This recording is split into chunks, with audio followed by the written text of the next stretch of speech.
Hello అండి అందరికీ, నేను మీ Shabnas. Welcome back to my channel Shabnas things.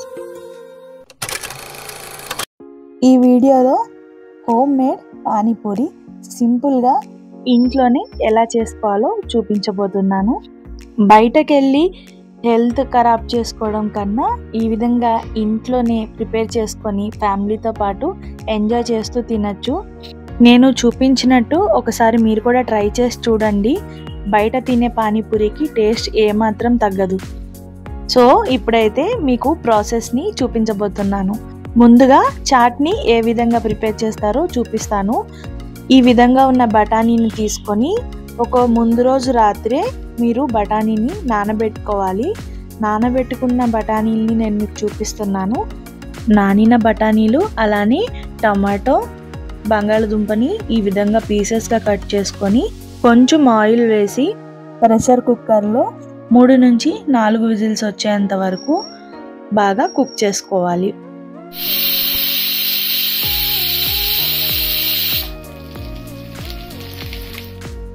ఈ విధంగా కుక్ అయిన వాటిని చక్కగా స్మాషర్ తీసుకొని మెదిపేసుకోవాలి.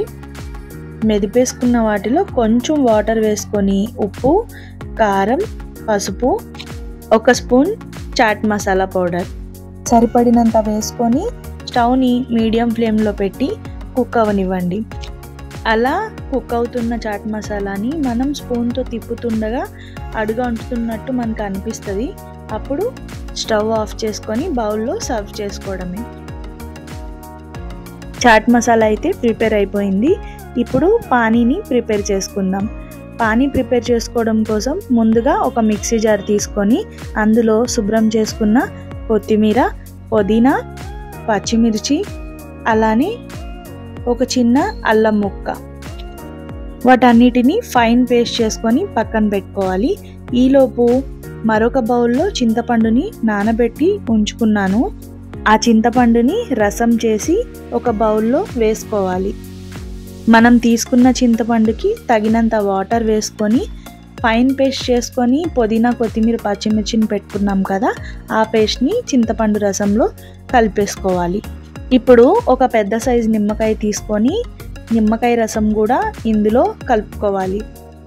తర్వాత పులుపుకి తగినంత ఉప్పు, కారం, అలానే మనకి మార్కెట్లో పానీపూరి మసాలా దొరుకుతుంది, చాట్ మసాలా దొరికినట్టే, దానిని ఒక 1 స్పూన్ వరకు కలుపుకోండి. ఇప్పుడు మొత్తాన్ని చక్కగా ఒకసారి స్పూన్ తోటి మిక్స్ చేసుకొని ఉప్పు, కారం టేస్ట్ చూసుకున్న తర్వాత 1/2 స్పూన్ జీరా పౌడర్, ఇంకొక కొంచెం మిరియాల పౌడర్. స్పైసీనెస్ వద్దనుకునే వాళ్ళు మిరియాల పౌడర్ని ఇగ్నోర్ చేయొచ్చు. సో మేమైతే కారం కొంచెం, మిరియాల పౌడర్ కొంచెం వేసుకున్నాము. మిరియాల పౌడర్ ఆప్షనల్.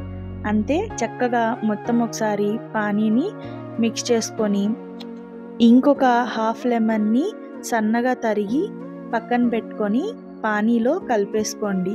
దానివల్ల మనకి ఒకవేళ స్పైసీనెస్ ఉన్న లెమన్ ఫ్లేవర్తో పానీ అనేది చాలా టేస్ట్గా ఉంటుంది. ఇప్పుడు మార్కెట్లో రెడీమేడ్గా మనకి పూరీస్ అనేది అవైలబుల్గా ఉంటాయి. సో ఒక కడాయి పెట్టుకొని నేనైతే మార్కెట్లో రెడీమేడ్గా దొరికే పూరీలనే ఫ్రై చేసుకున్నాను. మెయిన్ మనకి పానీపూరిలో చాట్ అలానే పానీ కాబట్టి నేను ఈ 2 ప్రిపేర్ చేశాను. పూరి బయట నుంచే తీసుకున్నాను. చక్కగా ఆయిల్ హీట్ అయిన తర్వాత ఆయిల్లో పూరీని ఫ్రై చేసుకొని పక్కన పెట్టేసుకున్నాను. తర్వాత సన్నగా ఆనియన్స్ని కూడా తరిగి ఒక బౌల్లో సర్వ్ చేసుకొని పక్కన పెట్టేసుకోండి. నేనైతే మార్కెట్ నుంచి మీఠా కూడా తెప్పించుకున్నాను. సో కట్టా మీఠా కూడా అవైలబుల్ ఉంటుంది మార్కెట్లో.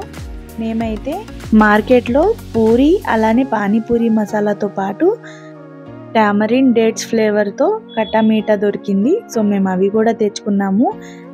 సో చూసారు కదా, సింపుల్గా చాట్ అలానే పానీపూరి ఎలా ప్రిపేర్ చేసి పానీపూరి ఎంజాయ్ చేసామో ఫ్యామిలీ మొత్తం.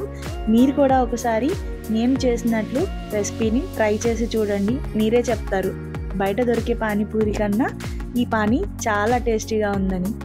మీ అందరికీ వీడియో అయితే చక్కగా అర్థమయ్యేలాగా ఎక్స్ప్లెయిన్ చేశానని అనుకుంటున్నాను. వీడియో నచ్చితే కనుక లైక్ చేయడం అయితే మర్చిపోకండి. ఇంకా మరిన్ని మంచి రెసిపీస్ ఇంకా మంచి వీడియోస్తో మీ ముందు ఉంటాను.